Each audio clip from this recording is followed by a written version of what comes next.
Welcome back to Corridors of Power. We are in conversation with the man in the hot seat in charge of Mike 3 of the Chennai Police, Mr. T. Rajendran. Sir, this kidnapping case, the high-profile kidnapping case, of course, it ended in a tragedy in Coimbatore. Those parents in Chennai were much luckier here. There was a press conference and you said that nominal ransom was paid. That nominal turned out to be close to 1 crore. Was it, and also you said that you take a week. Was it a tactic, sir? That you didn't want to really obviously divulge too much to the media. Yeah. See, what had happened was, you must understand, this kidnapping came close on the heels of the Coimbatore kidnapping. And you know what happened in Coimbatore. So our first objective was to get the child back safe. And the parent was also very distraught. He wanted his child back. And the whole night we had negotiated with these people. And we had reached a stage where the parent said, you people withdraw, I would just want my child back. I'm willing to pay anything and take him back. We said, we'll get your child back, don't worry about it. And he said, he was willing to pay anything. So at that stage, see, I have to respect the parent's sentiment also. After all, it's his child and I have to get him back alive. So we told him, okay, you just give him some minimal amount. He agreed. But later he himself went and paid this amount. And even then he said police should not interfere at the scene of exchange. But we had the place cordoned off quite at a distance. And that is why we got this fellas the next day. How did you actually crack the case? I know a lot of information has come out of that press conference itself. But tell us something that is not already in the public domain. So one is, we had approximately sort of zeroed in on the area where the child was kept. It would have been about 100 to 150 houses, that area.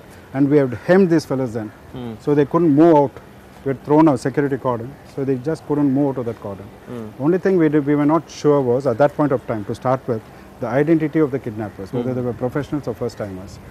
And time was running out because the negotiation was going on, and one of our very senior officers was negotiating with the kidnappers, along with the parent.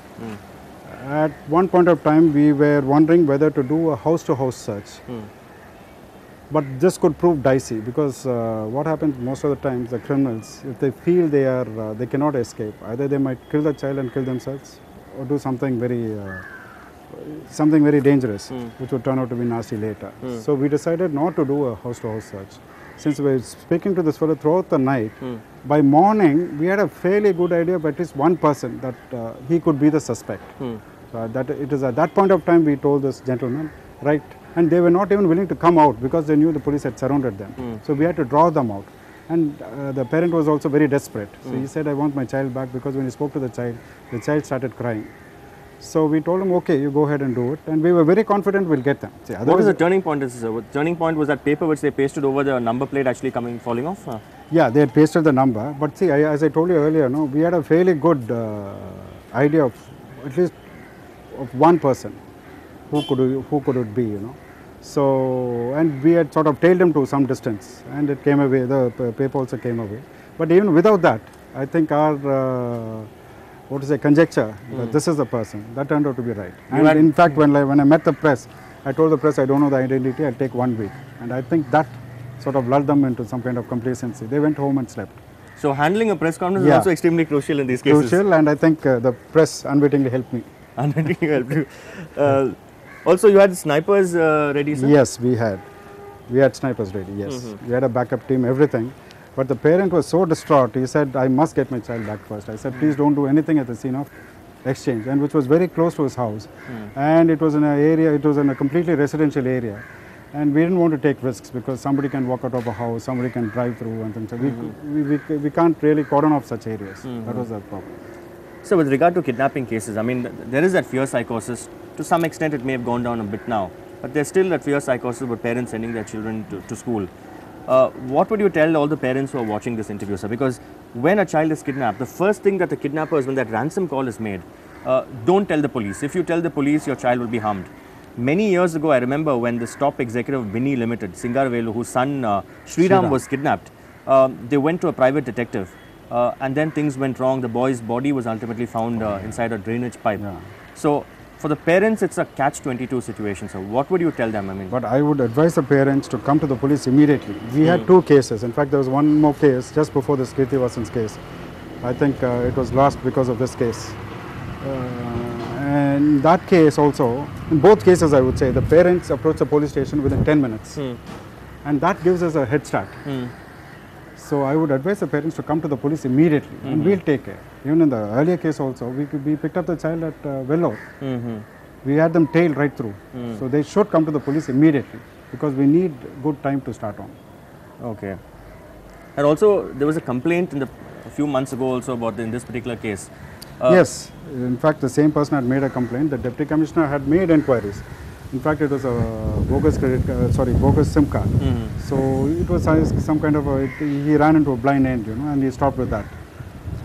In fact, we had pulled him up for that, saying that he should have told the senior officers and also down below, he should have deputed some officers to do the inquiry much more. Almost like a Vettayadu Velayadu movie where Kamal Hassan tells that officer, if you had actually stopped him and taken his particulars, they wouldn't have gone this far.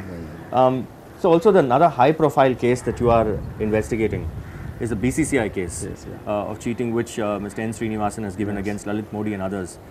You have summoned them, sir. Is Mr. Lalit Modi likely to appear in the first week of January? I don't know. As per paper reports, he is supposed to be outside the country. And out of the 7 accused, I think 3 are NRIs and 3 are Indians. 4 are Indians, out of which Lalit Modi is outside the country. So we expect at least 3 or 4 of them to appear before us. Okay, it's about a couple of months at least since the complaint was made. Yes. Prima facie, what have you found, sir? No, there's some loss been made, definitely. But we'd like to hear the other version. So that is why we've summoned these persons. Loss to the tune of approximately how much? No, in the FIR it has been given at more than 450 crores. But we are investigating still. So we just want to, only after examining these people, we can arrive at the quantum of loss.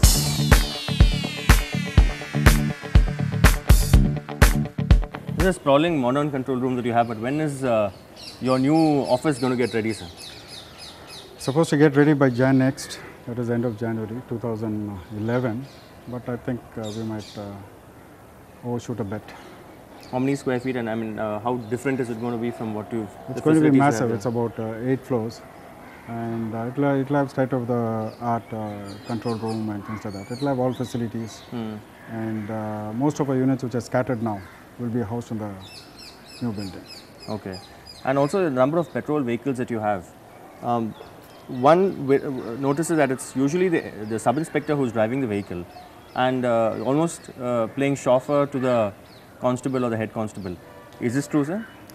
No, it is not like that. See, when these vehicles were inducted into Chennai Police, we wanted it to be, we wanted this patrolling to be done at the officers level. So that is why we inducted the SIs, and we wanted them to be proud of such vehicles, new vehicles. This is the only city which has such, nice vehicles patrolling the streets. NYPD style. Yeah, correct.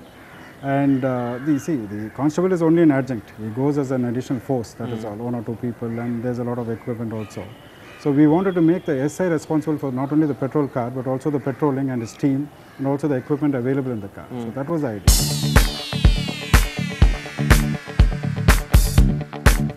So what exactly have we found out so far? I mean, yes, the charge of cheating, the quantum, of course, you said runs into several hundred crore rupees. But what else have you been able to establish so far, sir? See, we started this investigation by giving a questionnaire to the complainant himself and elicited a lot of details. And while sending summons to these 7 people also, we have indicated the lines of questioning, saying these are the details we'd like to have. So once they come with those details, we'll be able to quantify the loss exactly. Too early to ask if Mr. Lalit Modi will be arrested, sir? Yeah. That would be a sensational headline. It is too premature. Still in the beginning stages of investigation, preliminary stages, I would say. Okay. I can see a lot of these cameras. These are what, VIP routes that are monitored, sir? Yes, not only VIP routes, we have cameras all over the city. And ever since I took over as commissioner, there's been this campaign for cameras. So we've asked all banks and ATMs to have cameras. Banks not only outside, but not only inside the banking hall, outside the banking hall also. Outside the bank premises, we said they should have cameras. All jewelry shops, all marriage halls, all petrol bunks. So we mapped out certain areas, saying that all these places should have cameras. So, but those are private cameras. These are our own cameras, which are on arterial roads. How many cameras do you have in the city, sir, such cameras? City, we have about over 100 cameras. Okay. And we are planning to go on for another 1,000 cameras. So the intention has been good to have all these people, to take them into conference, these bank managers and all that. But if you look at all these places, most ATMs don't have these cameras, sir. They have security guards who are asleep at night. They do not have card-enabled access. Most hotels, it's a joke when you go, star hotels, ever since after 26/11. They bring that mirror, they come under the thing to probably see if oil is leaking or not. They open the boot of the car, they hardly check anything. They don't check the dashboard, they don't check the seats. Again, security agencies also, even since you've had welfare associations on board also, they hire these, they pay a pittance to the agencies. They hire these old men, I mean sometimes well into their 70s, who are only capable of switching on the motor and placing the milk packet at the door. So what do associations tell you about sensitization is one thing. It is always good. In fact, when you keep on telling them, ATMs and banks, when I took over, there was a real shortage of cameras. But repeatedly talking to them, we have found that number of cameras have gone up. And as regards this laborers, as you said, in the ATMs and other places, it's old people. In fact, in one case, we had a boy working during the day and during night doubling up as double shift. Double shift. So we've been telling the banks all this, and they are rectifying it, and it costs them a lot of money. So I think it will take some more time. You have this is, since it's your control. You have caller IDs on all your phones. I mean, what about the crank calls? We get a lot. We get a lot of crank calls, and in almost all the cases we go after them, we catch them. And, but they invariably students who want an exam postponed or something. See if they have. Bomb in hoax, fact, in some cases we have found that it is small kids also. So we just caution them and let them go. Want them and let them go. But if it is an adult who's done this with some kind of ulterior motive or something, that is bomb hoax. Bomb hoax. Not only bomb hoaxes, they'll say we are trying to blow up the secretariat, this and whatnot, or some threat to some VIP. That we don't take it lightly. Talking of VIPs, and now that the Prime Minister is in Chennai on the 2nd and 3rd of January, right after the New Year, where your cops will already be on their toes. There's been this Intelligence Bureau input also suggesting that the Prime Minister and other VVIPs could be attacked by the remnants of LTT supporters or LTT militants. How seriously is this threat being taken, sir? Because it's not specific intelligence. And what are the extra precautionary measures for the PM's visit? See, one is when a dignitary like the Prime Minister visits any place, we pull out all the stops, regardless of the fact whether there's a specific input or not. And when there's a specific input, yes, we mount some more operations. Is this a specific input or it's a general alert? No, this is an alert we got some time back. So we know where to look for and who are the people to look for and things like that. Recently, there was another alert, not pertaining to Tamil Nadu, but Kerala, Karnataka, Gujarat and Maharashtra. When we saw that alert, we started taking some measures in Chennai city, even without anybody telling us. 2-3 days back, we stepped up our operations. We started combing certain areas and things like that. So this is an ongoing process. So now that the PM is coming, we'll take all measures to ensure that it passes off. Anything that you've not taken earlier that you're taking now this time, sir?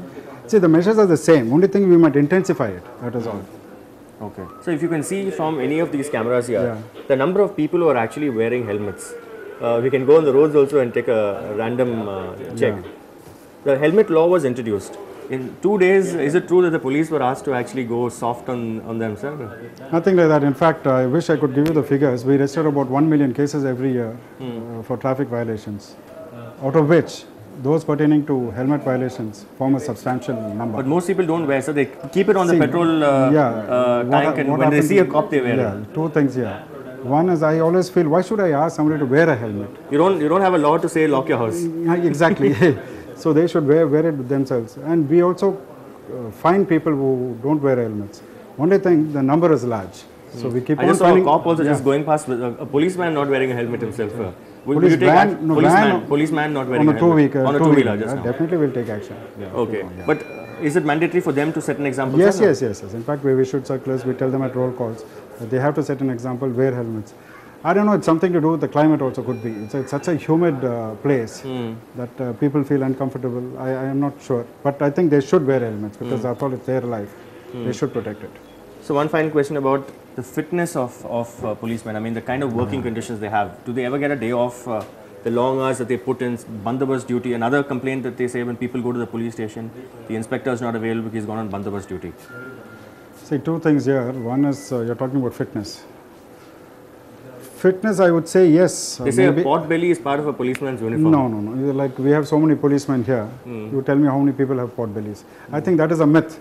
Yes, there are a few people here and there with pot bellies, but a single swallow doesn't make a sama. It's okay. So Fitness, yes, I'm a bit worried because by the time most of the constables reach 50 or Hypertension, 55, diabetes. hypertension, diabetes and other diseases take over. That is one area which I'm a little worried. And we have this camps regularly, medical camps. We screen them, we give them medicines, we ask them to take it regularly. But at the end of it all, it is long working hours without rest, I think, which sort of affects their health. Thank you very much, sir. I think you've been as candid as possible on this show. Thank you very much for joining us. It's been a pleasure. Thank you, sir. Thank you.